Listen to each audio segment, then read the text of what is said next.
This is LAWS 13017, Civil Procedure, Week 12, Costs and Enforcement, and in particular problems 33 to 35.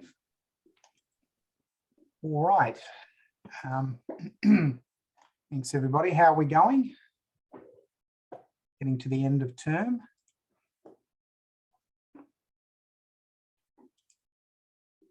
No one's saying anything. All right. Okay. All right. Well, we'll get straight into the these problems. There's one on costs, and there's another one, or two rather, on enforcement. So let's have a look at this costs problem. So it says on the 30th of December last year, Jill commenced an action against Jack for damages for personal injury sustained in a motor vehicle accident, which occurred on the 30th of June 3 years ago. Okay.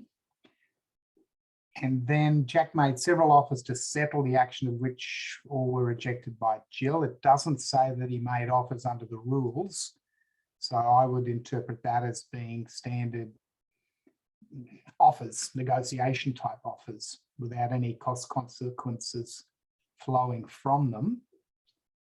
And it says on the 30th of June this year, exactly 6 months since the commencement of the action, judgment was given in favour of Jill. Damages were $300,000, but Jill was found to have been 50% contributory negligent. Damages were reduced accordingly. Judge allowed interest 10%.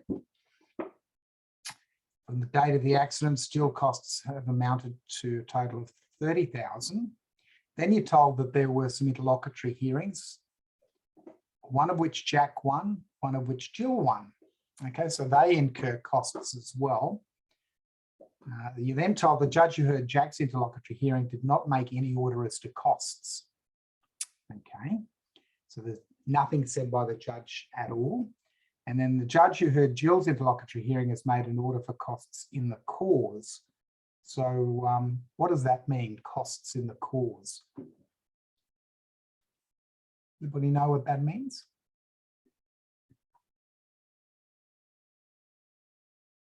No? It means that the costs follow the outcome of the cause.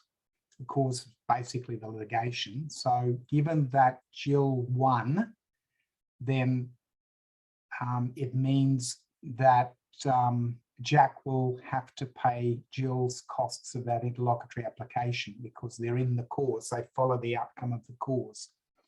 So the Jill's interlocutory hearing is easy to determine. Jack's one's less so, not having any order as to costs. All right, anyway, let's work our way through it. So the first question is what order for costs should be made and then whether it can be appealed. So what is the normal outcome for a costs award in terms of the outcome of a trial? Which way does costs normally flow? I think normally the loser pays the winner's costs. That's how it should be. That's right. So the loser pays the winner's costs. So we would expect Jack to be paying Jill's costs. Okay. Now, it says there that the costs were $30,000. Now, is Jack likely to pay $30,000 or is it likely to be something else?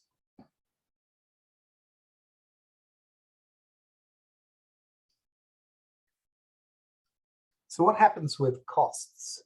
Yeah, so it's likely to be a percentage of her actual costs. That's right, because costs goes through this process of taxation if the parties can't agree on what the figure is. So it's not going to be the $30,000 because that's the equivalent of indemnity costs. And this is a personal injuries action. It's not going to be an indemnity cost situation. It's going to be costs on the standard basis, which is going to be probably 59, 60% of what her actual outlays were. Because costs aren't intended to indemnify a party for all of the expenses that they've incurred in the litigation. It's only if you have one of these situations where it's indemnity costs, which aren't very common. So if you have a look at Rule 702 of the UCPR, it tells you that costs are calculated on the standard basis.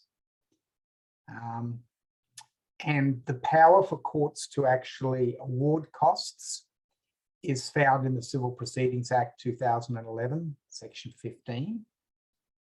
And costs are determined as against the scale of costs. So if you look in the UCPR, you see there are schedules which have the scales of cost, and you've seen those in earlier parts of the unit. Okay. All right, so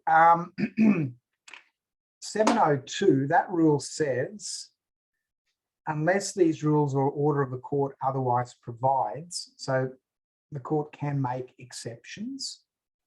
A costs assessor must assess costs on the standard basis. Now, the cost assessor is generally a cost assessment firm is employed to do up a bill of costs. And then there could be arguments over whether those particular items are valid or not. And when I say particular items, the items that are listed in the costs, bill of costs that's prepared. So there could be arguments over that. And it could go before a taxing officer. And decisions will be made by that officer if need be, if the parties can't agree. I mean, it's better to avoid all of this in the first place and not, avoid having the costs of preparing a bill of costs, because that costs as well. Everything costs. So if the parties can agree on costs, they can avoid that expenditure as well. Okay. Now, in terms of the interlocutory hearing where there was no order as to costs, what would Jack argue? What would Jack say? He won. He won, didn't he? Yeah. So what follows from that? That she should pay. His costs of that interlocutory application. That's right. That's one argument. What's the alternative or backup secondary argument that he could run in the alternative?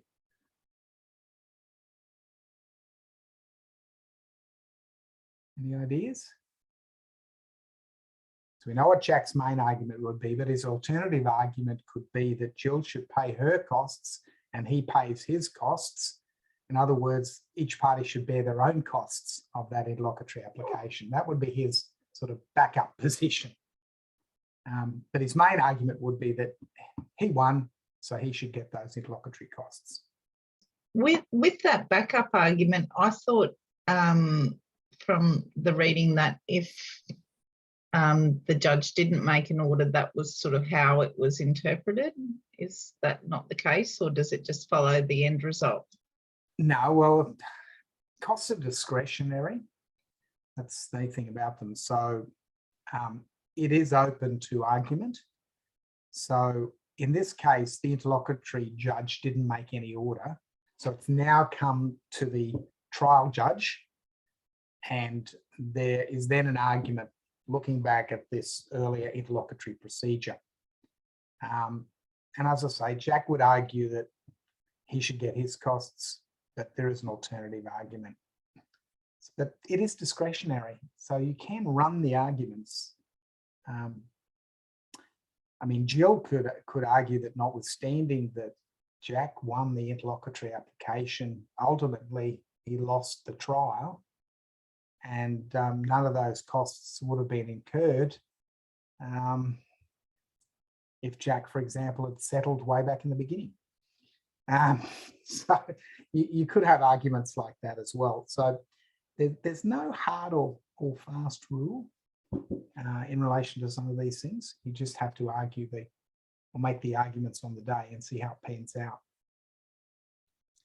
All right. Now, what about the finality of cost orders? Can you get an appeal in relation to a costs order from a trial judge? Are you likely to be able to get an appeal from that?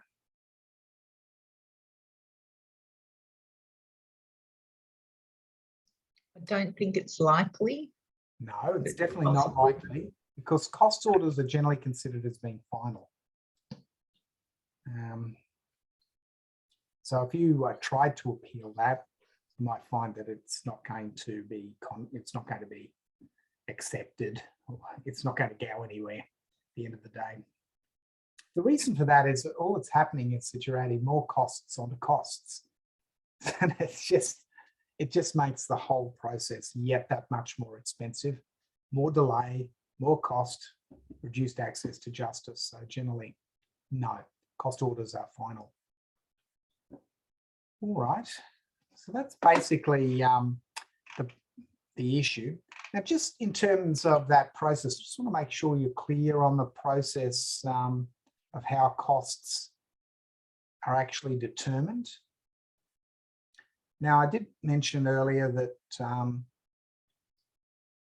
the costs that are going to be claimed can be assessed by a registrar or a cost assessor. Generally, people would use a cost assessor. So they're a private firm that just specialises in preparing bills of cost.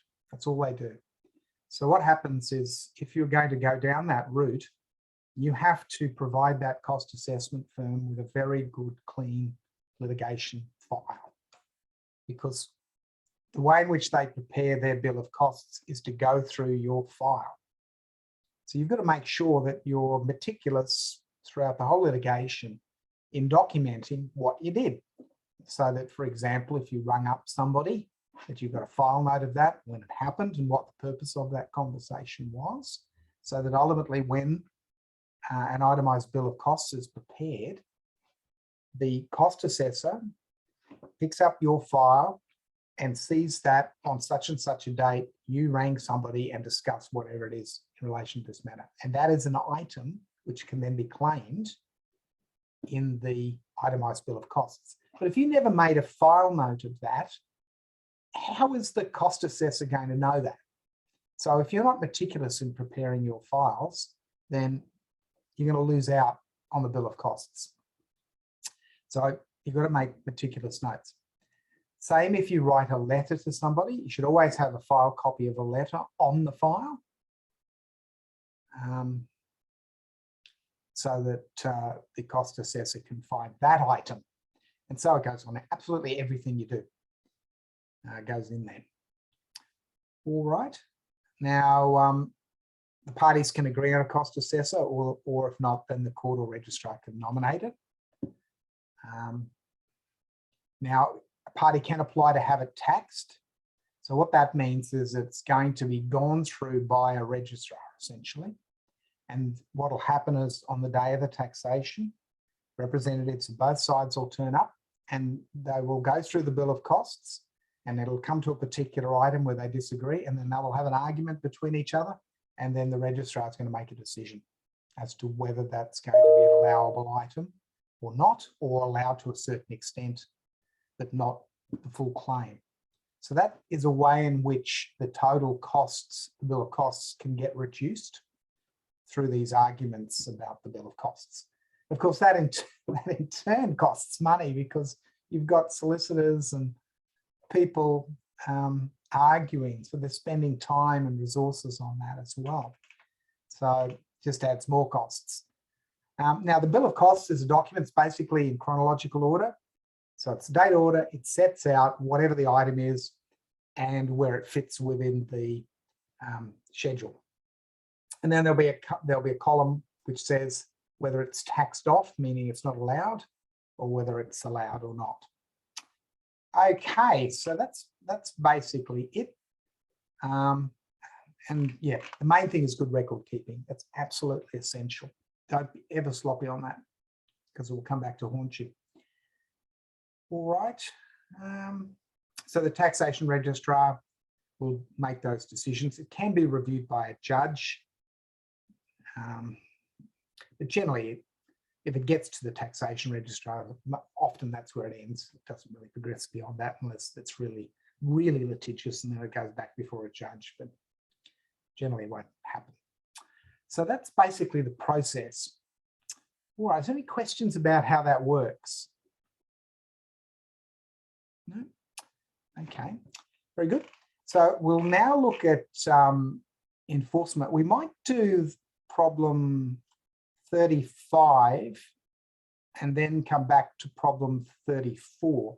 The only reason for that is that 35 is a more general introduction to enforcement, because enforcement's a really important area. There's no point in having gone through this whole process of running the litigation, getting a judgment, and then ultimately finding out that you can't enforce it, because there was absolutely no point in spending all of that money if you can't actually enforce it. So the first question there is, what are your objectives as a debt collector? So what are you trying to achieve if you're a debt collector?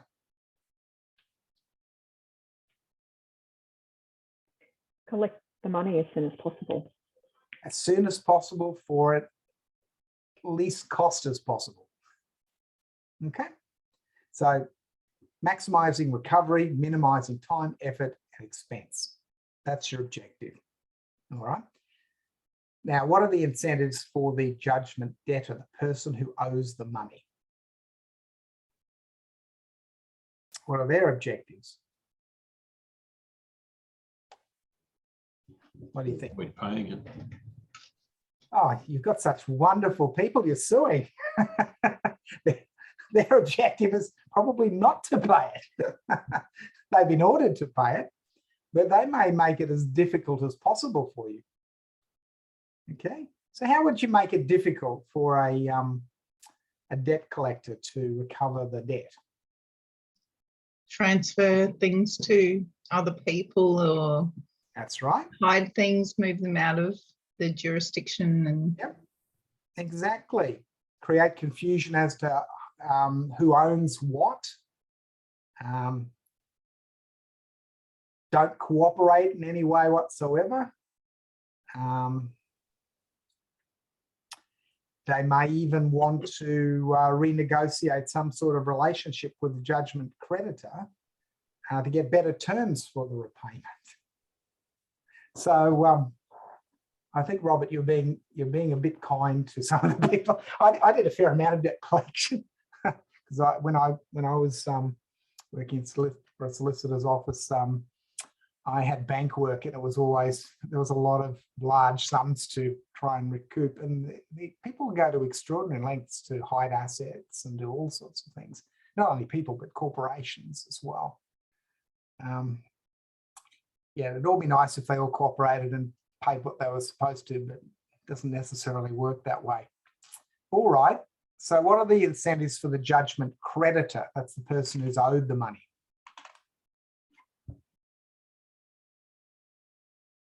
Same as the debt collector, isn't it? Because they're probably the one who's hired the debt collector. That's to get the judgment satisfied as quickly as possible, with as least hassle as possible, for the least expense. So they're just basically wanting to enforce the judgment.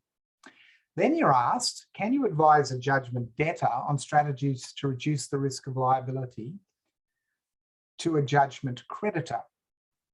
To reduce the risk of liability. So this is perhaps before the actual judgment is handed down. What sorts of things, if you look at another way, if you're the judgment debtor, what can you do before the judgment actually happens to thwart the efforts of the debt collector? Now, we've said hiding assets and things, but what else can you do? Try and get them to settle. You could try and get people to settle. I mean, that's, you know, you've got to weigh up the strength of your case. If you think, you know, realistically, you may not actually win this, or there's a real risk you're not going to be able to, well, you'll be in the position of a defendant, that you're not likely to be successful in your defense, then it's probably a good idea to settle as early as possible. To avoid all of the costs that you're going to have to pay in preparing your defence and trial and everything else. Others, I suppose what you're trying to say is you're trying to get us to explain how we're going to remain ethical and not suggest they start hiding assets. well, that's right. You really can't suggest that to them. Because you've got an ethical duty to the court. You're an officer of the court. So you shouldn't be advising your clients as how to hide their assets. The problem is, have you heard much about these Pandora papers?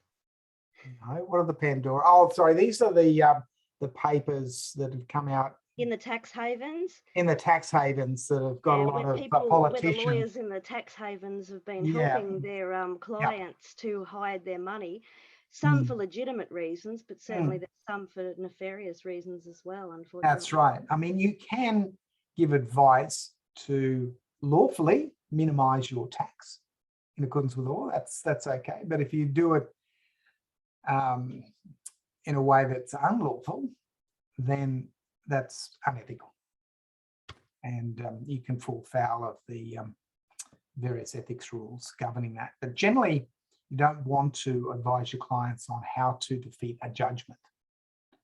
That will not put you in a very good position. The problem with the tax havens, though, is that it's mainly covered under legal professional privilege. Now, I know that there's certainly cases where, I think it was Kirby said in, I think it was an Osland case, where he was explaining that certainly legal professional privilege wasn't to cover, anything that was unlawful or fraudulent.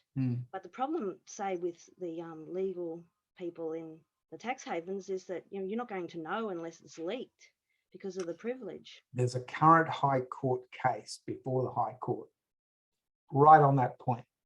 So that whole area is going to be re-examined and a new judgment come out fairly soon. Hasn't happened yet, but it's about to happen. And that involves major accounting firms and their claims for legal professional privilege in giving advice in relation to very issues of tax. So wait for that one. It'll come out fairly soon. So that whole area will be re-examined, so you have a new precedent. Yeah, but for our purposes, I think at the moment, just be wary about advising clients to defeat judgments. You should definitely not do that. If they tell you what they're going to do, I mean, obviously we should be advising them not to do that because, that will, I guess, would that put them in contempt of court, doing that sort of thing? It basically does, but yeah, sorry, what were you going to say, Robert?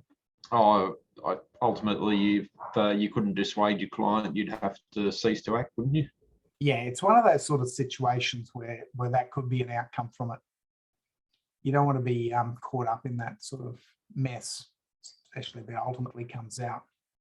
So yeah, you got to be careful because ultimately your professional reputation is worth a lot, and you've got to maintain that, and you don't want to risk losing your practicing certificate over things like this, because ultimately that's how you earn your income. So yeah, ethics, you've got to really watch these ethical issues. All right. Next bit, what prejudgment steps should you consider in relation to enforcement? Including your answer, how you locate the debtor's assets and preserve those assets. So there's a couple of good hints there. So this is before judgment. What can you do to make sure there's something you can actually recover against? So if you're the plaintiff, title searches, searches regarding vehicles and so forth, ships and various things, whatever assets you can identify. And sometimes you might want to engage a private investigator to help find those assets. Preemptive strikes are things like freezing orders or interim preservation orders to stop property being moved away. Generally, the main things you'd want to stop would be transfers of land. Is it correct that a person's principal place of residence isn't protected? That they can lose their home? Oh, absolutely. Yeah, absolutely. Okay. Yeah. Because it's funny because there's in the Bankruptcy Act, I mean, there's obviously a lot of, there's lists of, household items. Yep. I mean, they could be left with a toaster, but not a home to put it in. Yes, that's right. I know. It's a very strange list, isn't it? And we'll have a look at that in the next question. But yeah, no, really home is one of the main assets that you would want to go after because it's generally of significant value, less whatever mortgage might be owed on it. But that's most likely to be the main asset that people have apart from cars, and they're quite, depreciable. So land title is really important. Other sorts of things would be shareholdings. So you can get charging orders over shares and things like that if you can identify them, or if you know that they're going to be paid a sum of money. Say, for example, they had some cars and they sold them at an auction house, and you know that they're going to be paid in the future from that auction house, and you've got garnishee type proceedings to recover that directly from the auction house, the sum of money that's paid for the car. So all of that really relies on good information. But anyway, so far we've identified what the incentives of the various people involved are. All right, now we'll go back to this other question, problem 34. Because problem 34 really sets it all out. So we're told that Jonah Enterprises has successfully sued 3 defendants over the design and construction of a faulty ferry. They've got some money, they've got a money judgment from the Supreme Court. They only got 400,000, so it's quite a low. They weren't as successful as they probably hoped they were. And you've got to advise them of the enforcement procedures, and then you're given some circumstances of different people. So let's look at Stuart Rock. So he's the principal of Rock Designs, designed the ferry. Stuart's principal place of residence is a home in Hamilton, which is a suburb of Brisbane. It's valued at 600,000, mortgage to East Bank. The outstanding amount of the mortgage is 200,000. So the net value of that property, if you can realise maximum value, would be 400,000. Then a private detective reveals that Stuart is also working for the Queensland government, and it's 100,000 a year. It's 2 motor cars worth 50,000, a quantity of household furniture and tools of trade. Okay, so there's various assets there. So the main asset is the house. So that is the one that you would be concentrating on. Because if you were able to recover that full amount, that would pay the outstanding judgment just in one go. So that's the one that you'd be looking at. But let's look at the situation of Stuart Rock. Okay, so what sort of warrant do we need to be able to recover any of these things? An enforcement warrant. Yeah. What sort of enforcement warrant? It's for seizure and sale of property. Okay. It used to be called a writ of FIFA, FIFA. And that's just an abbreviation for its Latin term.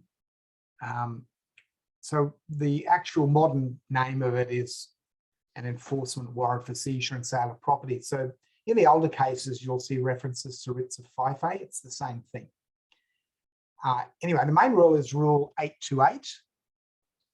And what it does is that the writ of FIFA, or this enforcement warrant for seizure and sale of property, is an order addressed to the sheriff,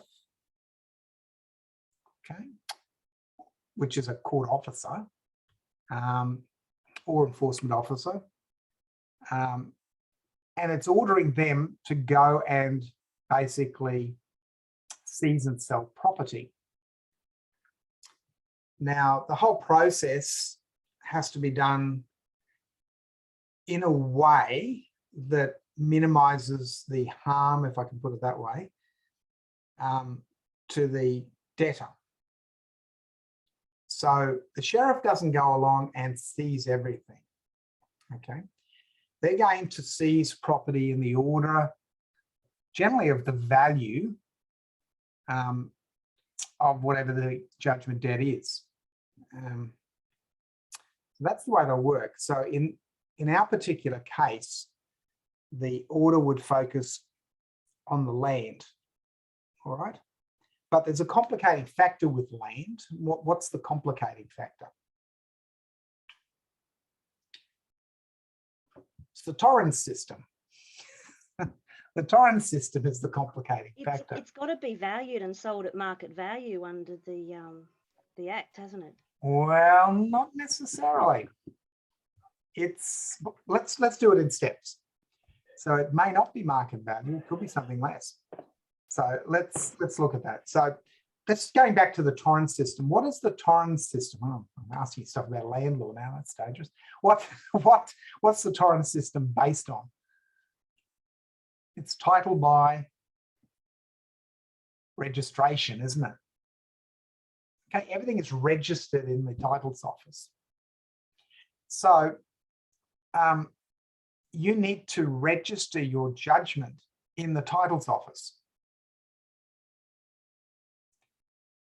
Okay, so that then in effect is a warning to a purchaser for value without notice, because if there's a purchaser for value without notice who purchases the property, well, they purchase the property, it's gone. It goes to them, they're protected. Okay, but if you've registered your enforcement warrant on the title, they're no longer a purchaser for value without notice. So your warrant for seizure and sale of property will be in priority to any subsequent purchaser or anybody else. The only person that will be ahead of you in our particular case is who? Mortgagee. Sorry, who's that? The mortgage to Yes, the bank. Yeah, it'll be the bank that's Eastpac. holding the mortgage. Yeah, Eastpac. Because the bank will have a registered mortgage, so they'll be the first priority holder. They have to be paid out first. So you can register your warrant for seizure and sale of property, and that'll be registered second in priority. So when the registrar proceeds, the sheriff proceeds to sell the property, what will happen is the bank's not going to object, provided, because they've got security, provided that it's sold for more than their security value. They don't care. They'll be paid out, and then the next person in line will be this creditor who's owed the money under this enforcement warrant.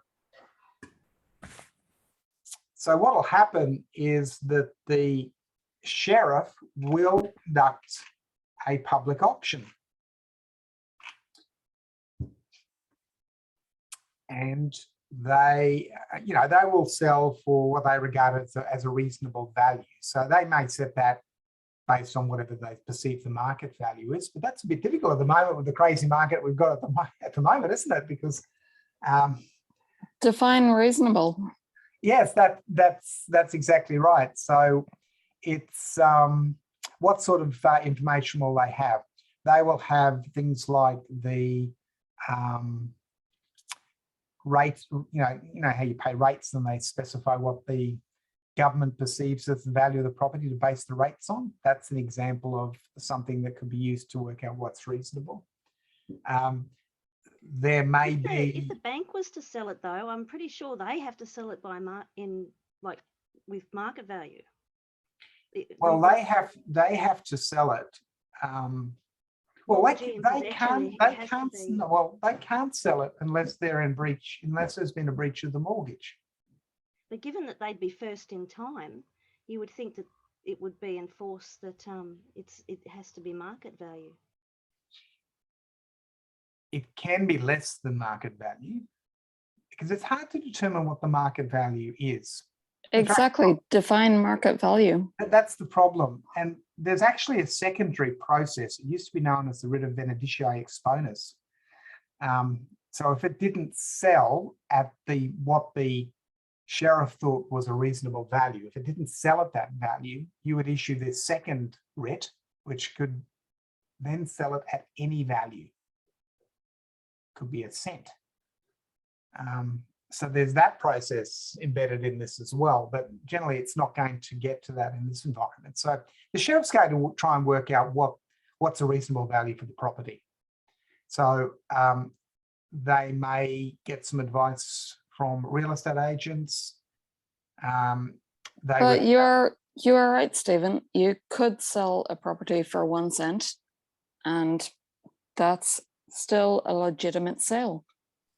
if that is all that people are prepared to pay at the auction, the sheriff's then in a difficult position, A very difficult position. because I think at that point that they would probably not sell the property. So they have to get a reasonable amount.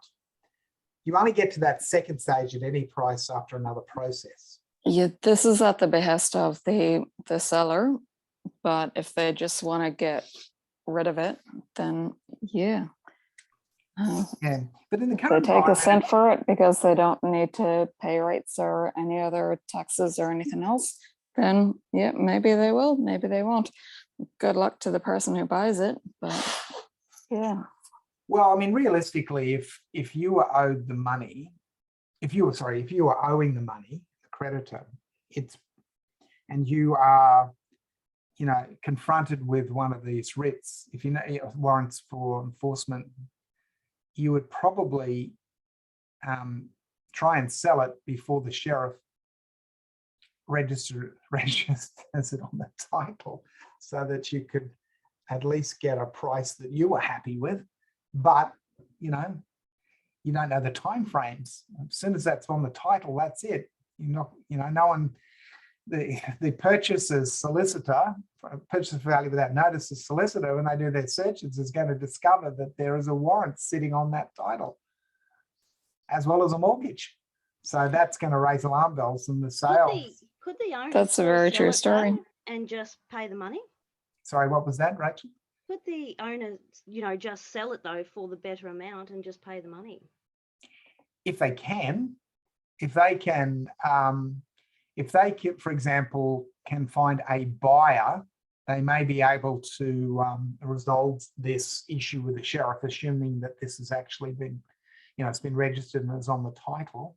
The sheriff may, it will be aware of that, but generally they'll sell by public auction. Sheriffs don't like to be involved in negotiations in terms of different buyers. They're not real estate agents. Their whole process is around sale by auction. All they're interested in is having some idea as to what reasonable value is.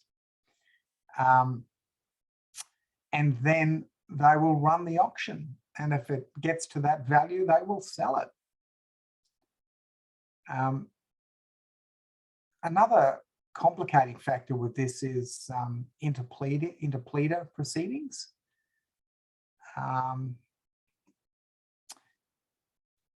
So, for example, generally not so much in land, but other property, somebody may say, I actually have an interest in it.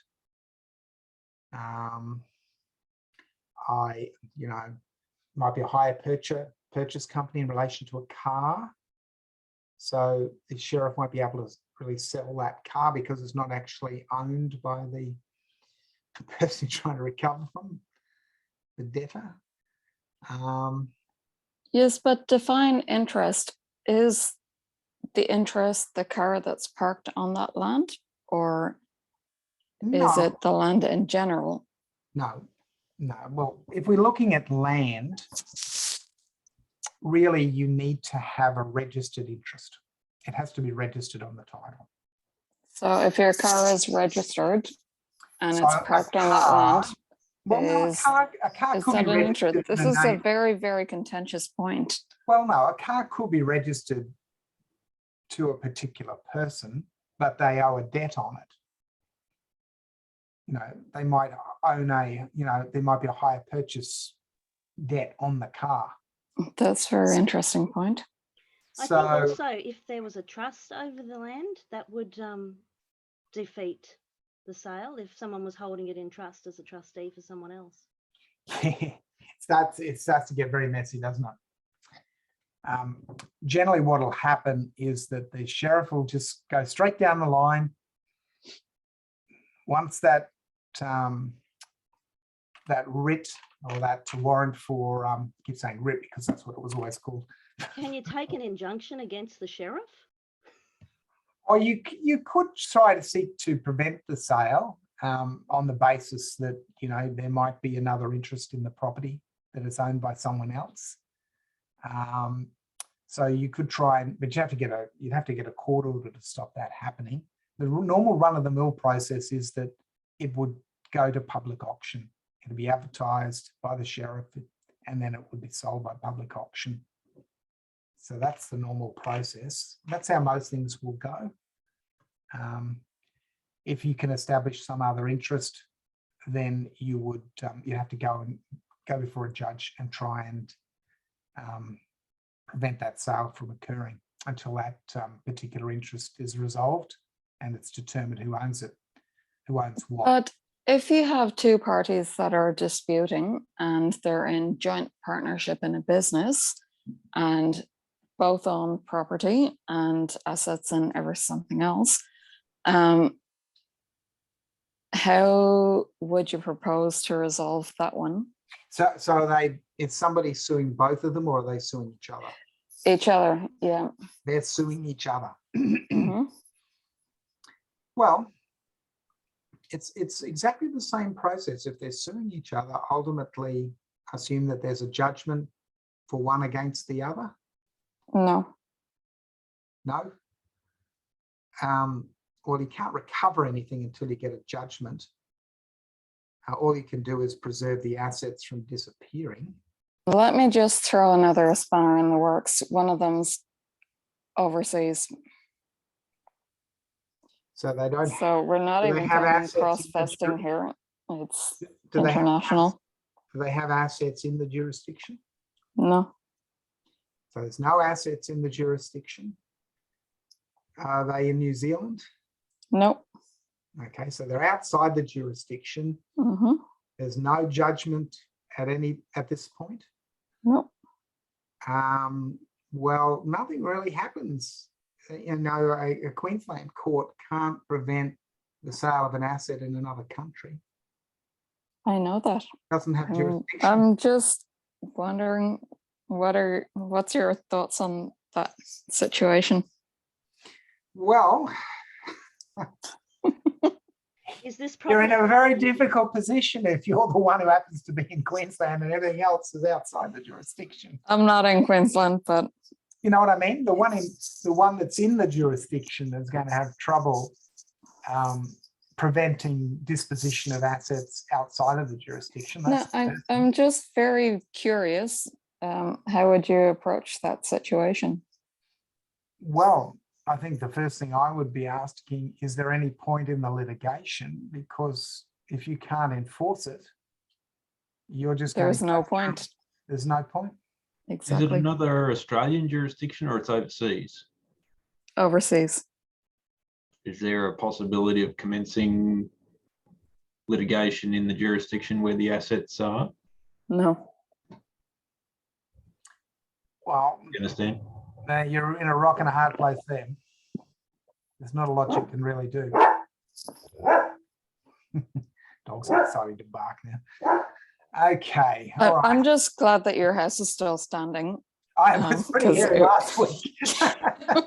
Everything was shaking. Anyway, that doesn't But happen. no, that is very much a rock and a hard place situation. And no, I was just curious to get your take on that one. Yeah, no, that doesn't sound like a very viable litigation to run. Not at all. No. Even serving the other side, if they're not in the jurisdiction, you have problems as well. Well, this is where we come to the issue of substituted service. And we've been through this and we'll probably go through it again. Is it, you know, they don't have assets from the jurisdiction. Yeah, it's just not worth it. And, Probably you not know, worth it. it's cross-vesting is not a gonna help you. possibility. No. Yeah. Yeah, it's just one of those things. So, It's yeah. unfortunate. But anyway, that's pretty much how it is, I think. Mhm. All right. Okay. Now, can a sheriff break into premises? No. No. If you prevent the sheriff from entering premises, what's the risk that you run? Contempt of court. Contempt of court. if you let them in, if you let the sheriff in, can they break into things? Yes. Yes, then they can break into things. They just can't break down the front door or go through the window or anything else. But once they're in, they legitimately, and once they're in, they can break into things.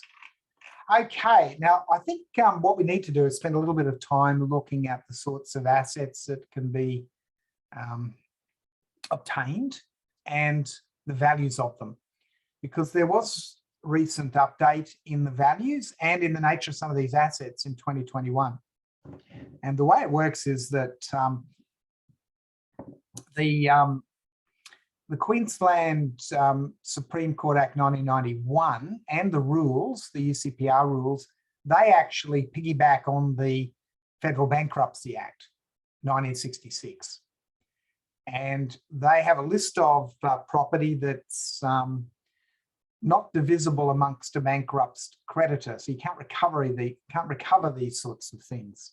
So property held in trust for another person, you can't recover that because it's owned by somebody else, effectively under a trust. Then there's household property of various types, which we'll look at in a minute, which you can't get access to. There's this interesting category of personal property that has a sentimental value. You know, I'm sentimentally attached to all my gold bars, for example. I don't think you'll get away with that. But Is this only in a bankruptcy situation, though? No, it's not. That's the interesting thing about it. They're piggybacking, they're looking at the requirements of the Bankruptcy Act because they're trying to be consistent right across the country as to what sorts of assets can be obtained. So How many gold bars do you have? Oh, I don't have any gold bars, but I'm just making, you know, I was just trying to make a point. Granny. You can't say there's sentimental value attached to something like that. Otherwise, everybody would, you know, would turn their assets into gold bars and say, I'm sentimentally attached to them. So no, I don't have any gold. I wish I did. What if they were grannies? Granny's gold bars. Well, has Granny been sued and is she the one that you tried? No, that's the sentimental value. Oh, I is see. I see what you're inheritance. saying. Yeah, Yeah. is Look, I don't think you're going to get too far on that argument. Things. So an example might be, say, war medals. That might be an example of something that might be regarded as having sentimental value within a family. I'd argue if it was your grandmother's gold ring, Yeah, it was a personal item that That's they right. used. The gold bar doesn't have that personal attachment. That's right. I think that's right. So there's a couple of examples. Then we've got property used by bankrupt. Now we know it in our situation, they're not necessarily bankrupt, but you're trying to recover assets from them. But they use this to earn an income. So this is sort of like tools of trade. You know, like if they need those tools to earn their income, or some sort of thing is needed to earn an income. Primary means of transport, so vehicle under a certain value. And then there's other ones which are interesting: rights to recover damages and compensation arising out of personal injuries. Now that's a surprising one, isn't it? So they could be compensated or have a right to recover compensation for personal injuries, and that's not something that you can recover against. I Anyway, think there's similar rules with Centrelink for that too. I think someone has to exhaust their compensation claims before they can claim a Centrelink payment as well. So it's probably just a federal thing. could be. I don't know. I'm not sure about the Centrelink aspect, but where it really becomes interesting is the values. And when you look at the bankruptcy regulations themselves. So I'll share this actually. It's probably easier. I'll share screen. Let's make that a bit bigger. So these are the regulations in 2021. So I amended the study guide just to update it. But you can see the sorts of things in here. There was a point that was made earlier about, you know, you can sell the house, but you can't sell the television set, the stereo equipment, radio. This is interesting. Either one washing machine and one clothes dryer, or a combined one refrigerator, one freezer, one telephone, one personal computer, home entertainment system, etc. So there's all these sorts of domestic things that you're not allowed to sell. Educational, sporting, recreational items, including books, beds. Can you imagine selling people's beds? And it goes on and on. Crockery, foodstuffs, a great long list. Towels. I can't imagine the sheriff wanting to sell someone's towel, but they're not allowed to. You'd be surprised. Well, anyway, none of those things can be sold. Okay. So they're all just going back up there. So this is subsection 1 of 1161. But down here, if I come down a little bit further, nothing in this section prevents that section of the Act from extending to antique items. So they could be antique towels or antique various bits and pieces that could have an extra value attached to them because they're antiques, but you're not allowed to sell those either. But Stephen, define antiques, and again, this really, yeah. Well, it's got a broad Over 100 definition. years old, I think it's generally considered. Is that right? I don't know if they've got a definition here. It just says an item is an antique item only if a substantial part of its market value is attributable to its age or historical significance. So they haven't specified 100 years, but they're saying that if its market value is attributed to age or historical significance, that's what is the factor that makes it an antique. Anyway, that's not the main point. The main point is all these household items can't be sold. But then the crux of the matter there is when you're talking about market value with antiques, well, there is no definitive answer there. Well, the market value is determined by the option price, isn't it? That's what the market is prepared to pay on the day. Yeah, well, this is it, and that is not a definitive amount. But there might, if it's a particular type of thing that there is a market for, and there are records of previous auction sales for those things, that would give you an indication. But that's as good as it gets. There's no. Well, this is it. Yeah, absolutely. Yeah. So if we look at some of these other things, tools. Remember we said earlier that you can't sell tools or items that are used by in this case, the bankrupt, but it also applies to the judgment debtor in earning income by personal exertion. But look at the amount, it's 3,800. There's actually a table. So 2019-20, $3,800. So up to that value, you can't sell them. But if they start to go beyond that value, then you can sell beyond that value. So there's all these figures at different points in time. Here's the one for motor vehicles, regulation 30. So the motor vehicle, if it's worth 8,100, that's the maximum value of a motor vehicle that can't be sold.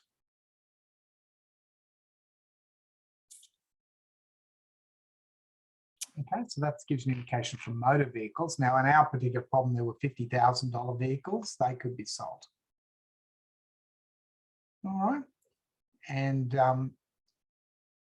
anyway, so I just want to show you those figures so that you're aware of where they come from and this linkage between the actual, the rules themselves in Queensland, and so the state-based rules of court and the Commonwealth bankruptcy. So they piggyback, essentially. That'd be something pretty clapped out at $8,000 now. Like most utes and that, even secondhand, they'd be up. Well, the values of them have gone up, haven't they, because of the shortage of new vehicles. So some of them have actually appreciated in value rather than the normal rule that they sort of decline in value over time for most cars. But at the moment, we've seen the reverse. Yeah, so it's not going to be a very expensive car that you'll be left with Stephen wants to sell his car for 8,000, but can't hear any takers at the moment. But so 8,100 anyway. All right. So there you have it. Now, so you basically can't sell a lot of the property that Stuart Rock had, but you can sell the cars, you can sell the house. Then you've got this provision for what's used to be called garnishing. So this is now known as an enforcement warrant for the redirection of earnings. But always remember the term garnishee, because you're going to see that in old cases. So you need to be aware of the modern and the older names. So garnishee orders. So these are governed by Rule 855, 856. And you can apply for a redirection of earnings. And we're told that Stuart Rock has got a job with the government. So you can serve that on the Queensland government, whatever respective department that's relevant for this employee. And it can result in monies being paid directly from the government to the person who's trying to recover these sums, rather than being paid to the employee. It's not allowed to be 100% though, is it? Oh, no, definitely not. No, can't be 100%. So they have to still be left with enough salary to be able to support themselves and their family, but it'll be a proportion of that. So garnishee is really an expensive process to recover very small amounts over a long period of time. So it's not really an ideal solution. Where it does become useful is if there's, for example, and I had one of these cases actually, where somebody it was a used car salesman, and they had a whole lot of cars, and I had to recover a lot of money off them. And I knew from a private detective, all places, that they were disposing of all of these cars through a auction house. So I obtained what then was a garnishee order, but now would be an enforcement warrant for redirection of a debt, not an earnings, because it's not salary, but of a debt, because there would be a debt once those cars were sold through the auction house. There would be a debt owed by the auction house to the used car salesman. So that was hundreds of thousands of dollars. So that was an economic way of recovering that money, because it was served, the garnishee order or the enforcement warrant for redirection of the debt would have been served on the auction house, okay? And that's requiring them to pay that sum of money to the judgment creditor rather than the judgment debtor, who was the used car salesman. Okay, so it can be economic if you've got a situation like that, but generally trying to get it out of salary is a long haul. So the best bet here is the property, the land, rather than enforcement warrants against for repayment of from earnings. It's just too slow a process. So that's really dealing with the first defendant. The second defendant is that situation exactly, isn't it? So Sandra Rock's owed a debt by a third party, which is Bond Auctions House. So it's exactly that situation. And it's a redirection of a debt. So that's rules 839 onwards. Now, the auction house can dispute liability. So they can say, no, we don't actually owe the money to the used car salesman. We owe it to someone else, so that you can't actually take the money off us to pay you. That's not happening. So they can actually object, and that can be decided by a court. But the interesting, and this is really important, if you are the solicitor advising the auction house in our little scenario, the first piece of advice you give them is that they need to work out their situation exactly, because if they pay if they've received this enforcement warrant for redirection of a debt, they ignore it, and then they pay the money to the used car salesman, they will be required to pay the money again to the judgment creditor. So there's that could be a very expensive lesson for that auction house, or for anybody who ignores one of these enforcement warrants for redirection of debts. They will be forced to pay the money twice. So that's something you really need to watch out for. What about also if there's corporations involved, if the person is a director of a company? Because obviously you can't take the assets of the company, can you, even though they're a director? Let me get this straight. You're trying to recover from the director. You're Well, not trying so to the recover person- personally, not Their the company. assets are held by their company, not themselves. Okay, so the assets are held by the company. Who owns the shares? In The company? director. So if the director owns all of the shares of the company, then you might want to get a charging order to take control of the shares. So you effectively can become the owner of the company. That might be a better way of looking at the situation. Yeah. All right. What's the third one? Third one is Julian Beck. Oh yeah, this is a good one. This is the situation where somebody's literally got the briefcase full of cash and is about to get on the plane. Not that you can get on a plane at the moment, but if you want to get on a plane to leave the country. Okay. And I had one of these. I only ever had one of them. Good luck getting into Queensland. It was literally was getting on the plane with the briefcase full of cash to go overseas. And it required the equivalent of a freezing order. And they were actually arrested at the airport to prevent them from leaving the country. So, and that's this element of attachment. Attachment is meaning you're detaining them because you're preventing the circumvention of a judgment. You're stopping the physical removal of assets from the jurisdiction. So that would be a very urgent injunction, or effectively a freezing order, to prevent them leaving the jurisdiction and to bring them before the judge if you go for attachment as well. And there's a case there, QB Investments and Reed, which is an English case. Oh, no, sorry, no, it's a Queensland case. Wasn't the case I was involved in, but I had that exact situation. Yeah, it's ultra urgent.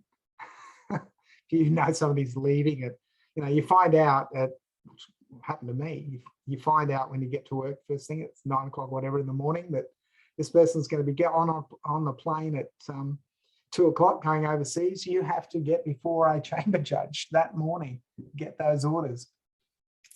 Do you need to get both an attachment and a freezing, like to get the person and the case? Or do you just go for one? Now you'd go for both, I think. But the attachment is the really important one because that stops them leaving. So you do it at the same time. Yeah, because of the urgency of it.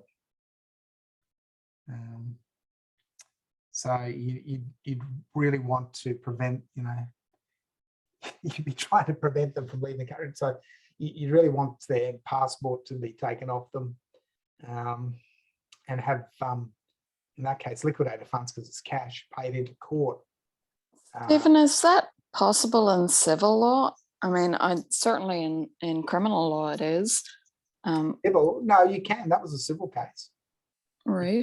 You can have attachment in certain situations because what they're effectively doing, there was a judgment and it's like a contempt. That's why it's leading to attachment, because they're circumventing the judgment by removing the assets from the jurisdiction. Yeah, I absolutely agree. But I was just wondering if it's possible to take somebody's passport. That seems like an extreme measure in civil cases. It is, but it's basically a contempt. So it's a funny sort of quasi area, isn't it? It's almost a crossover into crime, but it's preventing an abuse of the court's process. So they can make all sorts of orders. Okay. Sorry, we're That's an going to say interesting something, one. Robert. Somebody was going to say something. Maybe it was no. Okay. All right. Yeah. No. But you know, that's something like that. You probably only see once or twice in your whole career. It's pretty unusual. All right. So that's basically an introduction to enforcement. So you know, if you start off in the litigation section, you'll most likely do a fair amount of enforcement work. You know, when you start out. Can I just ask, I know that the final exam has been released. I haven't looked at it myself as yet, but when can we expect the results? So I think what I'll do is release the results for that at the end of the exam. So it runs through till the 12th, I think, doesn't it?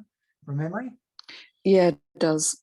Yeah. So at the moment, I don't think it'll release your result. So you'll do it. Every quiz I've ever done gives you your marks immediately as soon as you finish. Yeah, this one's hidden. Bit different. Yeah, I don't think Yeah, it will. and we don't have the results from assessment 2. No, yet. well, they're due the 12th. They're due the 12th as well. So they're nearly marked.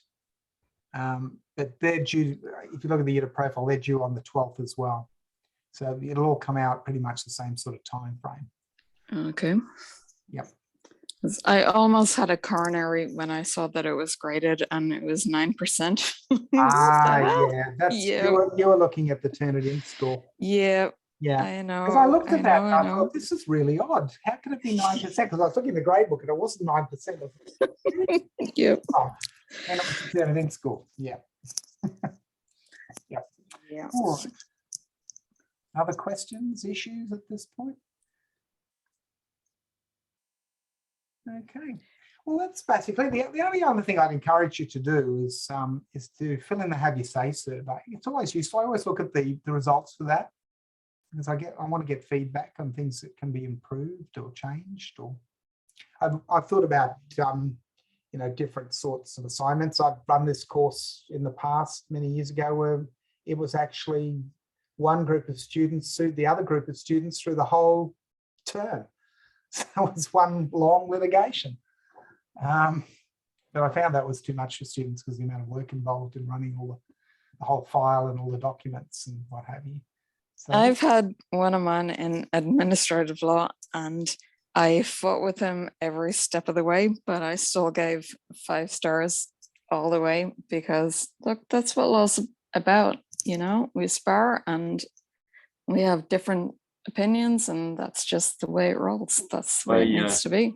I did that in jurisprudence. I argued the whole, I mean, it's theoretical, it's a little bit different, but I argued the whole term black and blue. Yeah. And then got perfect marks for the final exam. well, I hope you've learnt a lot about litigation this term. It's not an easy subject. There's a lot in it.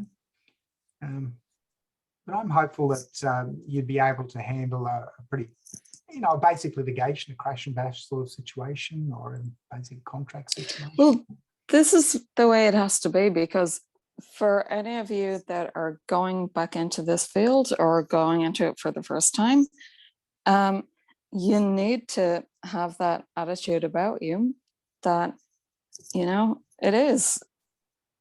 That's the way it is. Yeah, I mean, You go for it. Yeah. And you'll do more of this when you do the PLT course, the practical legal training course. So they have all of them will have litigation files for you to do. So it should be a lot easier for you to cope with that PLT course. PLTs are not easy for anybody listening. Yeah. But it's worthwhile and it has to be done anyway. So yeah, I would just say good luck to everybody because before we meet again next week, the final exam will be done. So Yeah, so we can have another meeting next week. We've essentially done all our tutorial problems. We can get some feedback then. But if you do have a chance, once you've done your assessments and all that's out of the way, fill in that survey instrument because that's useful. The subject actually was 2 units many years ago, but it was amalgamated. It's generally 1 unit in most law schools. And one of the reasons why we've had some amalgamations of units is because the university... COVID. No, not due to COVID. It was due to what they call CQU Renew, where they had about 16 units in the core all up. But because of law is highly regulated, 14 of those units are set by regulations we don't control. And then the university brought in legal practicum.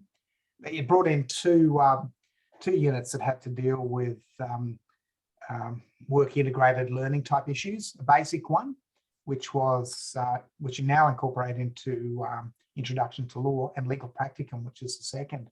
So the 14 plus 2 gave you the 16 core units. That only left you with 8 electives. And the way it is that if we want to introduce new electives, such as has been mentioned there, animal law, there's the other one, there's the Indigenous unit, which will be coming next year.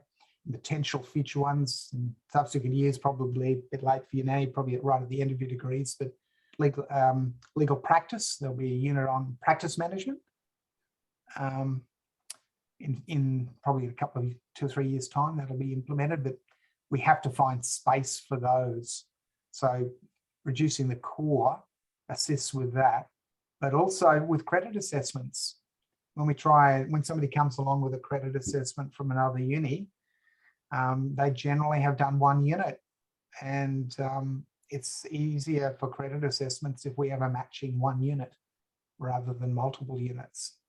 This is a very contentious point for me, and I'm not even going to get into it, but we can discuss it privately.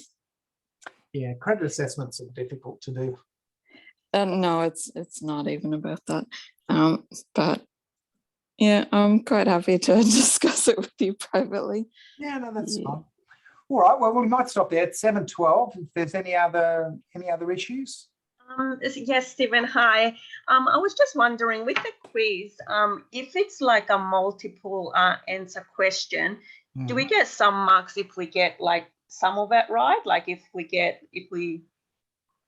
pick I used to do that. So that involved negative marking, because if you could say if you had a situation where you could get some of it right, I used to have negative marking in the sense that you would get marks for the bits you got correct, and you would lose marks for the bits you got wrong. That would be really good because they're very tricky. It was, and that's how I set it up originally, but I got no end of complaints about that. And then someone worked out that if you actually ticked all of the answers, you would get 100%, unless you had the negative marking, because of the way in which this Moodle quiz works. Things like that. Yeah, I know. So one student worked that out. So I had to redesign the whole quiz after that. And okay, so basically there's one answer, and you have to work out what that is. And if you get it right, you get it right. If you don't get it right, you don't get the mark. We get about 3.5 or 3 1/3 minutes for each question. Yeah, a lot of them aren't that difficult. To read it, won't it? Oh, they're not long. They're not long questions generally. Most of them are pretty short. no, but in general, if they're quiz all... where there's six correct possible answers. We don't have anything that has 6 correct possible answers, and there's only 1 possible answer. And you'll be able to tell from the question itself. It'll say, which 3 of the following, or yeah, but is there room for adjustment or room for movement in any of them? I haven't looked at it. So what do you mean room for me? They're either right or wrong. No, law I is think I read subjective. an email. Are you where asking if one any of the right questions answer. are ambiguous and they might have a possible multiple answer? Well, this is it. Yep. I don't Yeah. think so. Why don't you do the exam and then we can see if anything like that arises. I think everyone just needs to read the questions very carefully. Oh, you've always Yes, got to that's something I've learned from quizzes. Watch the double negatives. If I can just start, see, I don't think I have very many. I doubt I'd have a double negative, to be honest with you. I'm not. if I could just seek clarification, Hmm. is there only one correct choice for each question? Yes. Okay. Yeah. So I've Stephen, answered- sorry, can I ask? I've answered a few things on the actual Moodle side. I've given you some examples of how the question are laid out. So you can see how, and they're all like that. So Stephen, will we get all the answers from the study guides? from the study guide, no, well, No. you have to be familiar with what you've studied. So you've studied. No, I'm just meaning, are all the questions, all the information's contained within the study guides, the information that we need for the quiz? It'll be contained in rules that you would have, say in the study guide, if I've mentioned a particular rule, then, and that happens to be the answer to a particular quiz question, then. You have mentioned what you mean, many, that's many, fine. many rules. Well, there's lots of rules, but the whole course is full of rules. Exactly. Statutes, cases. But the law, as we all know, is open to interpretation. So, and I think I speak for some people who've already asked the same question. Sometimes if it's not right, it's wrong, but sometimes if it's not right, it's open to interpretation. Well, I think you need to do the test first. We're all conjecturing on all sorts of things. But, Yeah, fair enough. Okay. all right. You're all paranoid about this test. But anyway, all right, okay. We're all paranoid about the results from assessment 2. When's that coming? 12th. The 12th. The same date as the final date for You gotta submitting remember the assessment- exam. You got to remember assessment 2 consists of different alternative options. They all have to be moderated against each other. So it takes time, and there's a I reasonable realize margin it of takes error. time, but there's a lot of people who have been given out that they want to know where they stand in this course. Lindsay, And what option did you do, Lindsay? A, B, or C? oh God, I'm not even going to go there. It doesn't matter. At the end of the day, what you should be doing is getting the best possible mark you can on the quiz. That's ultimately what you should be doing. It's not dependent on your results on any other bit of it. Yeah, it shouldn't really matter anyway. You're just going to try and get the best mark you possibly can in a multi-choice exam. Exactly. Second assessment is irrelevant to the outcome of that. Exactly. That's exactly right. The odds of 1 in 6 I don't like, Steve. There's a little bit of a psychological bar, I think, for some people. When you know what you're aiming for, you know, I can, yeah. If you don't quite know what you're aiming for, you're not 100% certain exactly how high I should be trying to jump. I know what you mean about always trying to do the best, but yeah, I think it's a psychological question, psychological issue. Some people don't like the gamble. Yeah. Well, there's actually, when you think about it, there's no downside if you don't know the answer to a particular question. There's no downside in actually guessing it when you look at it, the way this exam's been written, because it's either right or wrong. And if you're wrong, you don't get a negative mark. So the net position is, if you're wrong, you're wrong. You just don't get that mark. But if you don't know the answer and happen to guess it, then you hit the You've got a jackpot. 16% chance of guessing it. Well, that's right, but that's still a chance. Anyway, I don't think we can go on much longer about the quiz. hopefully you'll be a lot more relieved once you've done the quiz, rather than worrying about doing the quiz. Let's hope so. And let's hope we get some results from assessment 2 on Monday. Here's Monday hoping. the 12th. What's today? The 8th, 9th, 10th. The 12th. Yeah. It's Tuesday, isn't it? Anyway. Oh, Tuesday, sorry. Yeah, Yeah. you're right. It was 9 in the morning that we got the results for the first assignment. So if you're willing to leave the quiz till Tuesday, you might have your results, but I'm not leaving a 2-hour quiz for after I've had a long day at work. No, because it just cuts itself off. You know, I think what does it end? I can't remember, 11:59 or something at night. So you really want to start 2 hours, at the absolute latest 2 hours before then. Kind of want to start it this weekend, lads. Just saying. Sunday afternoon's D-Day. All right. Okay, let's stop there. We're all going to be paranoid about Good luck, the quiz. everyone. Yeah, Thank good you, luck, Stephen. everyone. I agree. Good Thank luck you. and stay safe, everyone. Best wishes for all of us who are still in lockdown in Victoria. Thank you. All right. I shall see you next week. We can do a debrief. Thank you and good night. Okay. Bye.